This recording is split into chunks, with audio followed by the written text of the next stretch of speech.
اللہم صلی علی محمد وعلی آل محمد۔ حضرت محمد صلی اللہ علیہ وآلہ وسلم دنیا کے سب سے عظیم انسان، اللہ کے آخری نبی اور تمام جہانوں کے لیے رحمت بنا کر بھیجے گئے۔ آپ صلی اللہ علیہ وآلہ وسلم کی ولادت مکہ مکرمہ میں عام الفیل کے سال 571 عیسوی میں ہوئی۔ آپ کے والد عبداللہ آپ کی پیدائش سے پہلے ہی وفات پا چکے تھے اور والدہ آمنہ نے آپ کی پرورش کی، مگر جب آپ صرف 6 برس کے تھے تو والدہ بھی داغ مفارقت دے گئیں۔ پھر آپ صلی اللہ علیہ وآلہ وسلم کی پرورش آپ کے دادا عبد المطلب نے کی۔ ان کے بعد آپ کے چچا ابو طالب نے آپ کا سایہ بن کر آپ کا ساتھ نبھایا۔ آپ صلی اللہ علیہ وآلہ وسلم بچپن ہی سے سچے، امانت دار اور نرم مزاج تھے۔ مکہ کے لوگ آپ کو صادق اور امین کے لقب سے پکارتے تھے۔ 25 سال کی عمر میں آپ صلی اللہ علیہ وآلہ وسلم کا نکاح حضرت خدیجہ رضی اللہ عنہا سے ہوا، جو ایک مالدار اور عزت دار خاتون تھیں۔ حضرت خدیجہ رضی اللہ عنہا نے آپ صلی اللہ علیہ وآلہ وسلم کا ہر قدم پر ساتھ دیا اور نبوت کے آغاز میں سب سے پہلے آپ پر ایمان لائیں۔ جب آپ صلی اللہ علیہ وآلہ وسلم کی عمر 40 سال ہوئی تو اللہ تعالیٰ نے آپ کو نبوت عطا فرمائی۔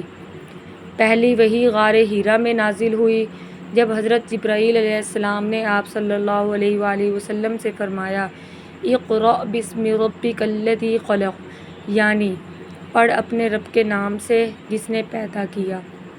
آپ صلی اللہ علیہ وآلہ وسلم نے چپکے چپکے اپنے قریبی لوگوں کو اسلام کی دعوت دینا شروع کی، لیکن جیسے ہی آپ صلی اللہ علیہ وآلہ وسلم نے کھلم کھلا توحید کی دعوت دی، مکہ کے سردار دشمن بن گئے۔ آپ صلی اللہ علیہ وآلہ وسلم اور آپ کے صحابہ کو ظلم و ستم کا نشانہ بنایا گیا، سوشل بائیکاٹ کیا گیا اور اذیتیں دی گئیں، مگر آپ صلی اللہ علیہ وآلہ وسلم نے کبھی بد دعا نہ کی، بلکہ صبر، دعا اور دعوت کا راستہ اختیار کیا۔ جب ظلم حد سے بڑھ گیا تو اللہ کے حکم سے آپ صلی اللہ علیہ وآلہ وسلم نے مدینہ کی طرف ہجرت فرمائی۔ مدینہ والوں نے آپ کا پراتفاق استقبال کیا اور یہاں ایک اسلامی ریاست کی بنیاد رکھی گئی۔ آپ صلی اللہ علیہ وآلہ وسلم نے بھائی چارے، مساوات، عدل اور اخوت کا عظیم نظام قائم کیا۔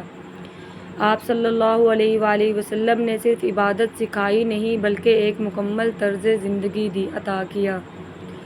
آپ صلی اللہ علیہ وآلہ وسلم کے اخلاق، عدل، رحم دلی اور سچائی کا اعتراف نہ صرف دوستوں نے کیا بلکہ دشمنوں نے بھی۔ قرآن نے گواہی دی، وَإِنَّكَ لَعَلَىٰ خُلُقٍ عَظِيمٍ، یعنی بے شک آپ اخلاق کے بلند درجے پر فائز ہیں۔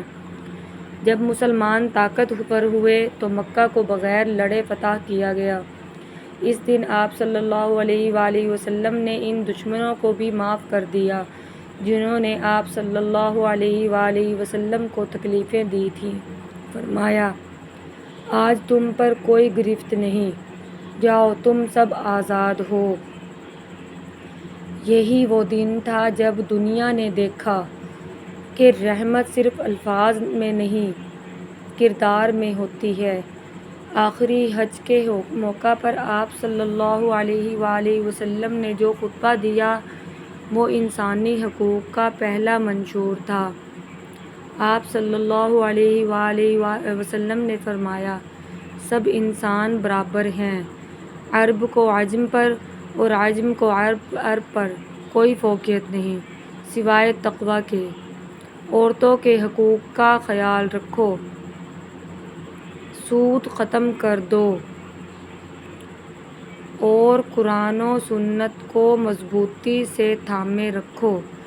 63 سال کی عمر میں 12 ربیع الاول کو آپ صلی اللہ علیہ وآلہ وسلم اس دنیا سے رخصت ہوئے۔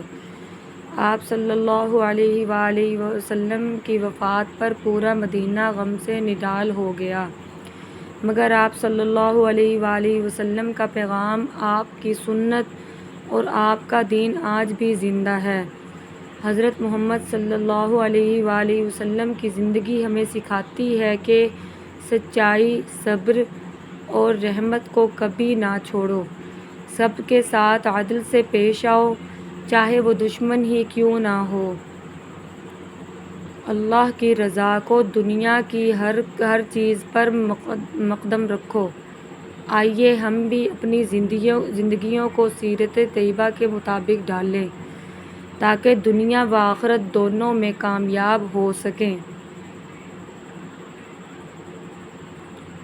اللہم صلی علی محمد وعلی آل محمد کما صلیت علی ابراہیم وعلی آل ابراہیم انک حمید مجید۔ اللہم بارک علی محمد وعلی آل محمد کما بارکت علی ابراہیم وعلی آل ابراہیم انک حمید مجید۔